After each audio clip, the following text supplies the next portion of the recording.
done my BTech, the bachelor's degree in mechanical engineering from Manipal Institute of Technology in Karnataka.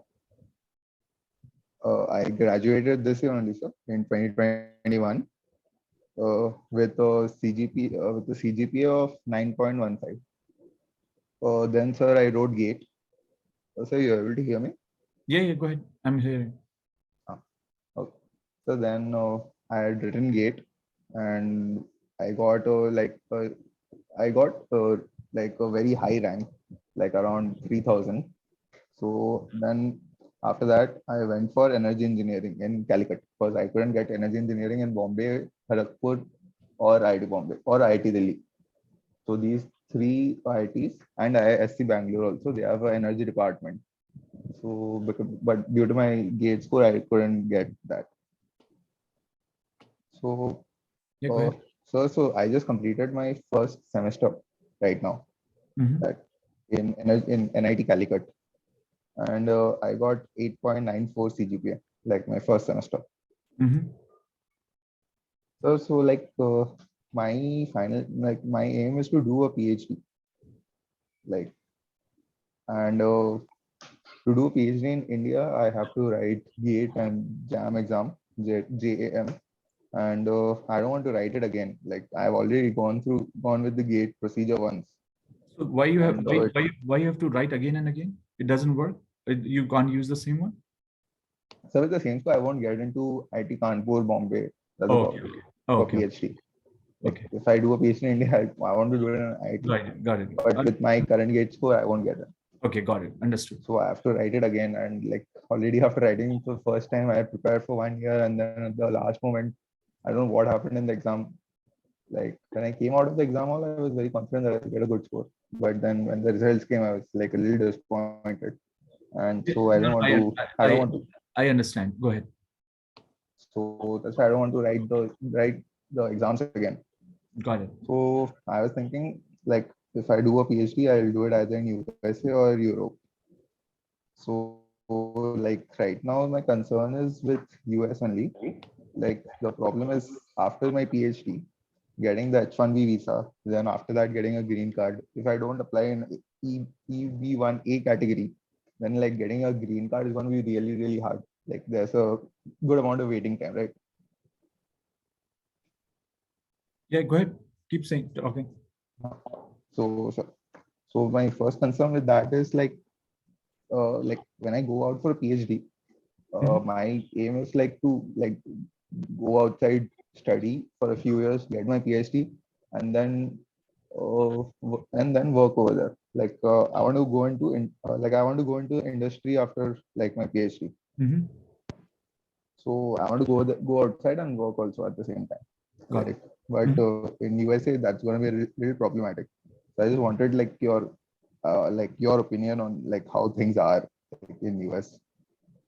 Yes. Yeah, so I think I understand your questions and your concerns. So what I understood is you want to come to abroad to do your PhD and then get a job and get settled here. Plain and simple. Yeah. Find a job, get settled here, right? Yes, sir. So okay. So I mean, my straight answer would be I don't see that as a problem, whether it's visa or whatever. And the reason is very simple. I mean, just from if you look at the data, right, including me or many other my friends who are here, we went through the same process and we got a job and our life is fine. So I don't know. I don't know why you are having this concern about visa and all. Everybody has to go through that problem, but it eventually works out. So that I don't see that as a problem of not coming in and doing a PhD. That's what I'm trying to say. Okay, so like okay, let me ask you this, sir. If you wanted, like if I had the choice between USA and Europe, like why would I choose Europe over USA? I mean, there are why many. Should I not? Yeah, no, that's a good question. There are many reasons actually. One is I will tell you a very, very logical reason. First of all, you know, US, what I have seen and looked at is, if you look at US versus any other part of the world, any other country, I think just because of the sheer size of US, and the opportunity that US presents to the students in particular. I think the opportunity pool is this big as compared to if you look at even at India, which is this small, if you look at Europe, which is this small. So, and the second thing is that the types of opportunity. So no matter what you are you a singer, dancer, engineer, doctor, whatever, the opportunity, there is a room for everyone. And the third thing, which I think is more important, is the heterogeneity of US. Actually, if you look at US, it's a very multicultural society, very heterogeneous culture. So you don't feel left out like in any part of the world. I mean, I can tell you about Korea, Japan, and even in Europe, except UK, where you will be seen as a foreigner. In US, UK, that's not the case. And the and in particular about PhDs, one thing I know, except Germany, I think if you are going for a PhD program, the scholarship is not guaranteed. In US, Guaranteed. as far as I know, the scholarship is guaranteed. If you are admitted as a PhD student, you will get in a scholarship. So, like, is this applicable even for the first year of Yeah. PhD program? Mm-hmm. I don't know anyone in US who is a PhD student paying from its pocket. I don't know anyone from last 15 years. It's that's how it works in US. Your PhD comes, not masters. And let me be very, very clear. Not masters. Masters is different. Yes, of course. PhDs Yes, are funded. If you get an admission, you will have money.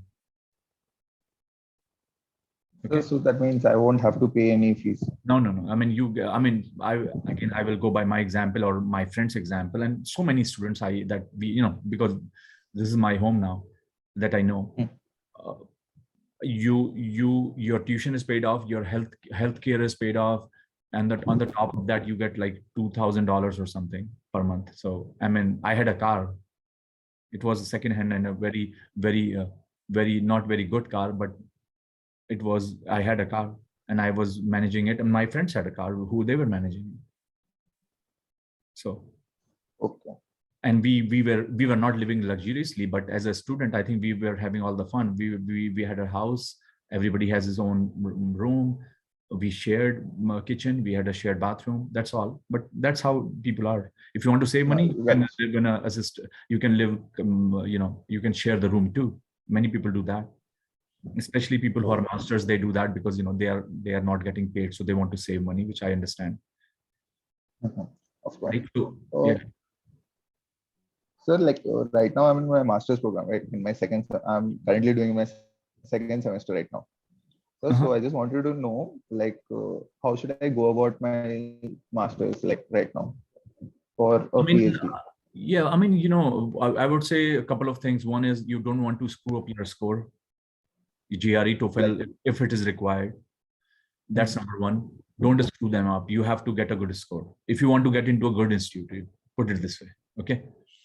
And you will you go to university's website, you will find they have a cutoff of GRE and TOEFL. You will see that. Yeah, that's fine. Yeah, so you have to, don't screw that up. That's number one. Number two is you don't want to have a bad GPA. Like, don't fail any course. Don't do that. That will be that will be disaster. I can tell you that. So don't screw up that. You want to make sure you have a good recommendations. You want to make sure your statement of purpose is well written and is very thoughtful. Avoid writing something that you are passionate about rather than putting facts that what you have done. That has no meaning. Write meaningful statement of work, even if it's a page, that's fine. And the third thing I would say is whatever research you have done, if you are able to publish some papers, that's really nice. And if I was you, what I did, I can tell you, and a lot of my friends did, is you started shaping what you want to do. So by the time you should know what you want to do, right? By the time you should know what your topic should be. By the time you should know what interests you. If you are confused about that, that's the biggest problem I can see. But if you're not, that's good. then based on that, you should also know by now which are those universities, which are those departments, which are those professors who are working in those areas. That should be clear to you by now. If it is not, do that job. If you're clear about that, that means that you know who are those professors, what they work on, what the research is, which universities are those. And then I would say by the end of your second semester or beginning of third semester, because I think master's is like fourth semester, right? If I'm not wrong. Yes, sir. Yes, Yeah. first. So by the beginning of your third semester, you started emailing professors about prospects of being a PhD student. Yeah, like sending email them with your CV and your published work and what you have done and what work they have done that you liked and what you want to do. Okay. That's called shaping. You started massaging people, right?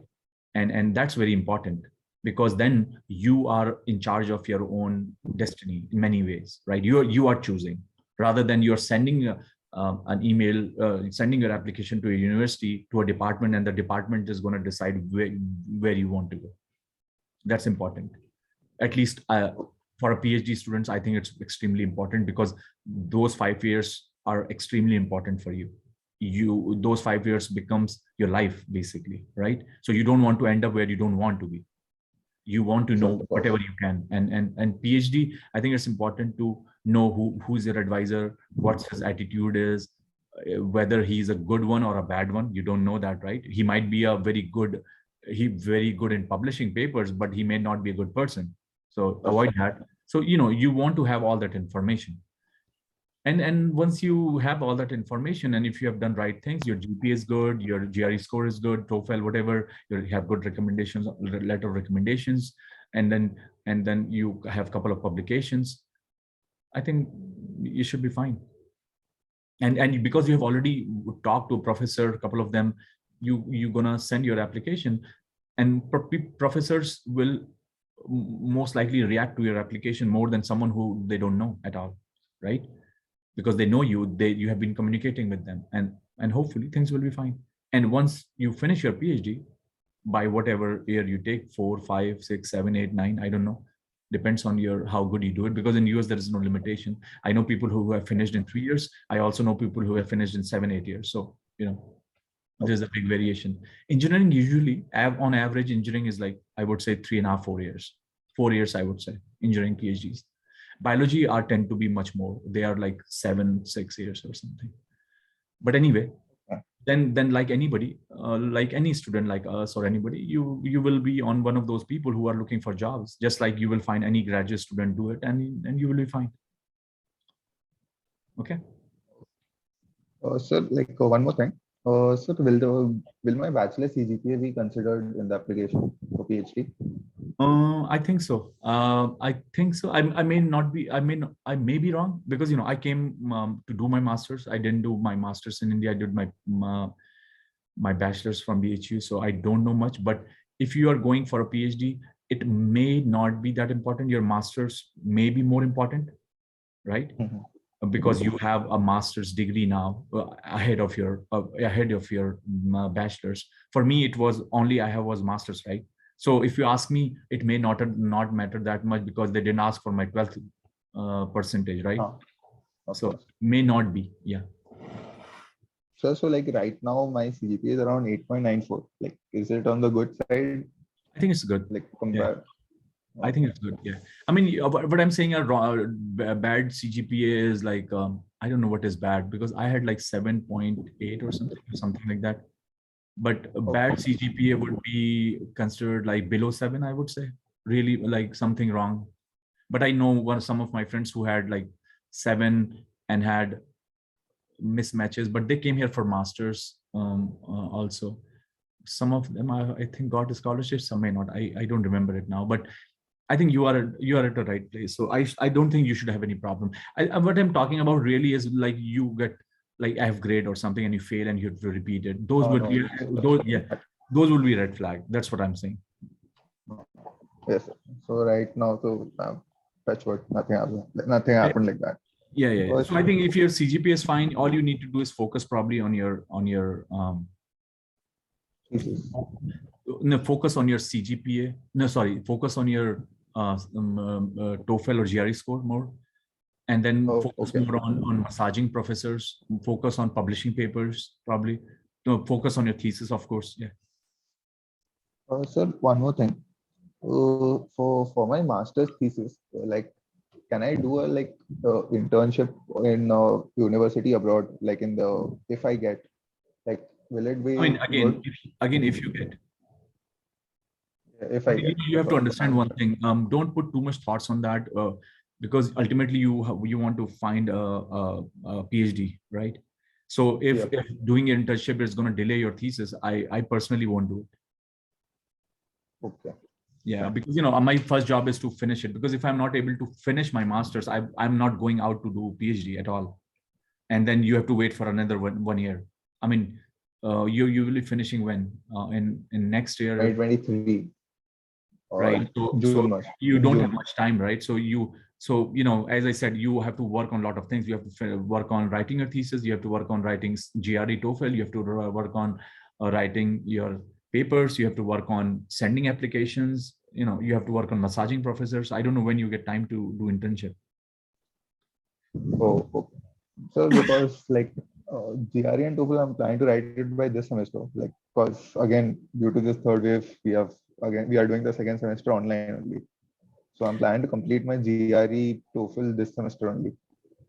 So See, from next semester, I can see just do what my I'm thesis saying. work. All I'm saying is, if and it won't be bad if somebody gives you internship and it says come here and work for us. But if you have to pay from your pocket, and if you will pay for flight and everything, hotel stay, everything, I will be a little bit skeptical.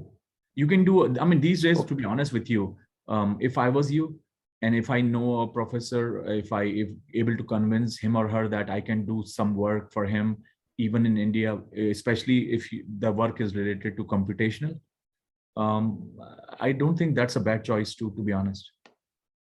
But unless until you have a lot of money from your pocket, Okay. that's the reason I'm saying. But if you are, your dad is Dhirubhai Ambani, that's fine. No, sir. Like I'm always looking for funded projects. Yeah, so that's what I'm saying is, not many Yeah. people have that sort of a money. So because once you come here, it become expensive in terms of Very expensive. yeah. So it's not like your everyday meal will become expensive and all that. You don't want to go through that. Your ultimate job is to get funded, go to a good university and all that. So that's what I'm saying is like, these days I know like students do online internships and they are working with a professor, and you are especially if you are good in computational sort of a thing. So Like computational like simulations. yeah, simulations. I mean, if there is a professor who is doing simulation on composites or something, right, and you have a license and you can help that professor out, so he will Okay. get a free work you out from you, and hopefully by doing so you prove that you can do a good job. So Okay. So one more thing. Sir, on an H1B visa, you can only stay for 6 years. Like if you don't get a green card. yeah, I mean, yeah, that's for later thing, but not everyone has a green card in US, and people stay on H1B visa. So like because I have read like there's only the 6 year limit. Like after that you have to leave for 1 year. No, I mean, that's what I'm saying is not everyone has it, but people stay because what people do is they apply for green card, and based on that application that you have already applied for your green card, you get extension every time, every year. Oh, okay. So just by applying for green card, that's what people do is they apply it, and based on the receipt, it's not like they got the green card. Based on the receipt that you have applied, you keep extending your stay, and that's what people do. So does this work on I don't think you EB2 and should, EB3? but I don't think you should be worried about that now. It's too much, too early to worry about that because things may change, laws may change. Who knows? It's a long time, so I don't think you should worry about that. Those things. Oh, okay. Like I'm just considering all possibilities. Like That's that's what I'm right. I'm saying. just That asking. that should be least of your consideration. Your consideration should be, Yeah, of course.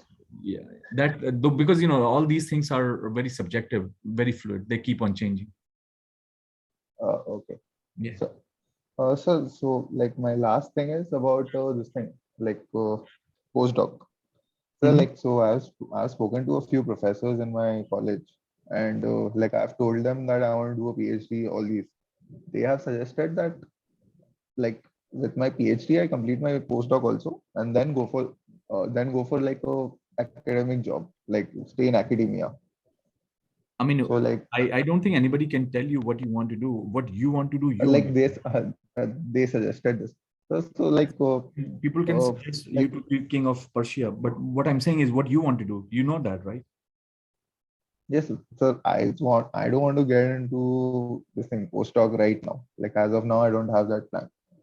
I mean, you don't get postdoc So right now. You get postdoc after PhD. after PhD, of course. Like after like right now, I don't want to go for a postdoc after PhD, of course. Like I want to go into an industry. Yeah. So that's So what I'm asking.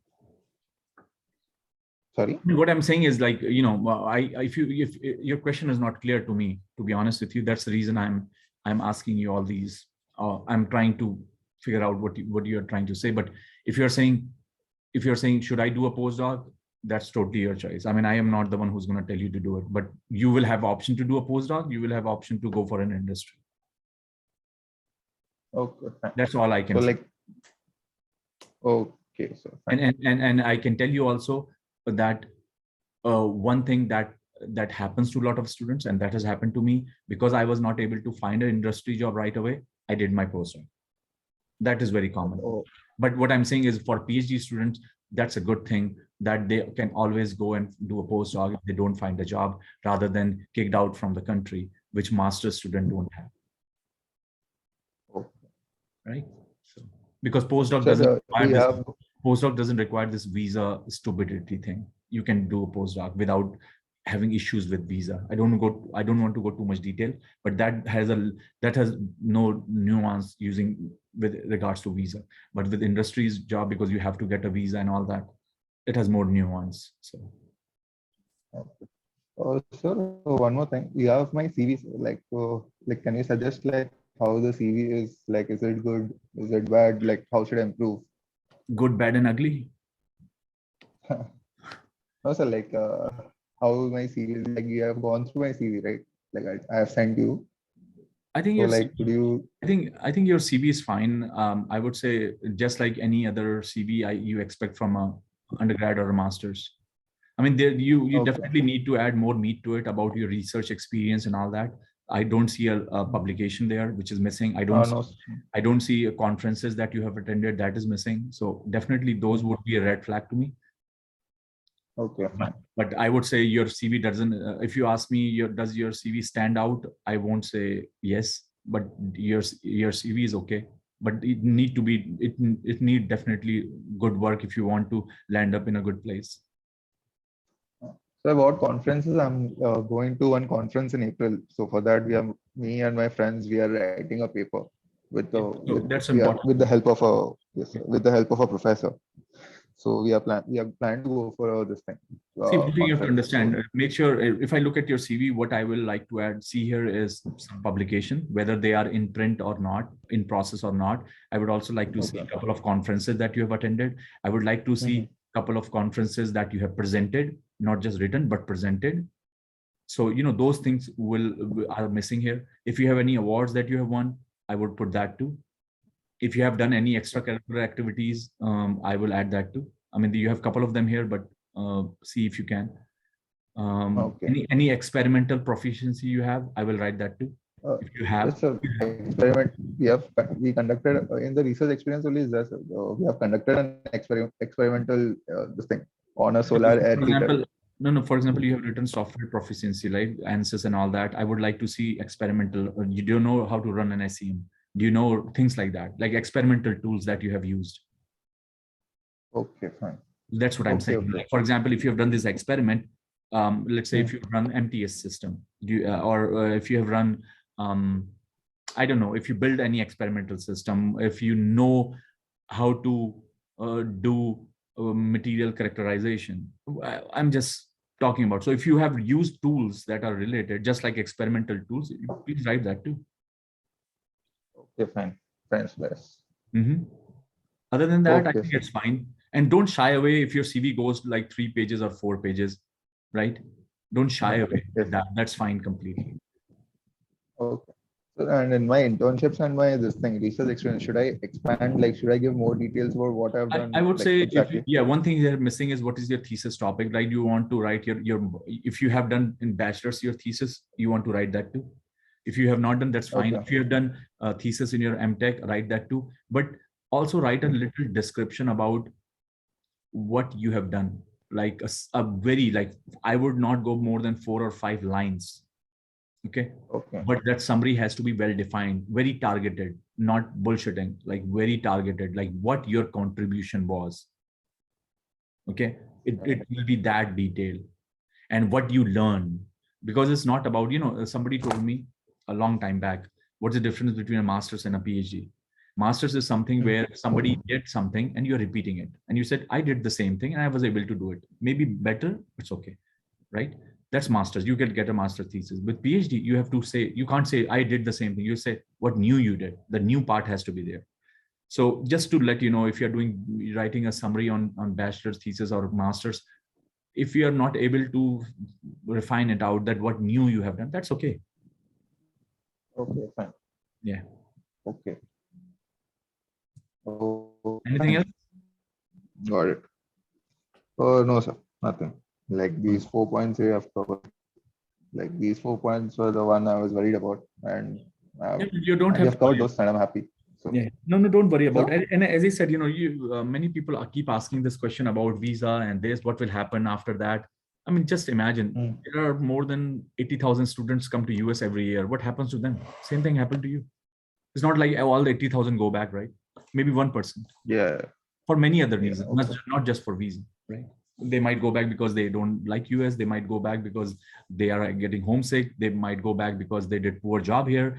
Many things, but everybody's fine. So, and that's the reason okay. I say US I find is a much better place as compared to other countries. Sir, so how long did you take to complete your PhD and postdoc? Uh, I think I have my PhD done about little less than 4 year, and Okay, postdoc you I were did. able to complete in 1 4. Go ahead. Hello. Yeah, go ahead. So you were so did you go like directly after masters? Did you go for PhD Yeah. I like mean, in the same masters after college? masters, you don't want to do double masters, right? Yeah. No, I'm asking like, did you go for job or Oh you no, directly direct PhD. continued with the same professor? No, no, Directly. no. Okay. I did my masters at Arizona and then I did my PhD at Maryland. So I moved to different university, but I didn't do any Oh, job. So I actually for summer that time because I finished my masters in May and I have time. So I worked in a company for like 2 months, but I already applied for my PhD program long before that, right? So I knew I will go. oh, okay, sir. Yeah. And postdoc will took 2 years around. Postdoc I did for 2.5 years roughly because I was Okay. able to still looking for a job at that time and figuring out my visa issue. So it took a little bit longer, but I think I did one postdoc at Johns Hopkins and then I moved to Oak Ridge National Lab, did another postdoc there. But all that were helpful. So Of course. Fine. Okay, sir. Fine. mhm. Thank you. Anything else, Sri? No, sir. That's all. Okay, good. Nice talking to you, Sri. And hopefully this conversation would have helped you. Okay.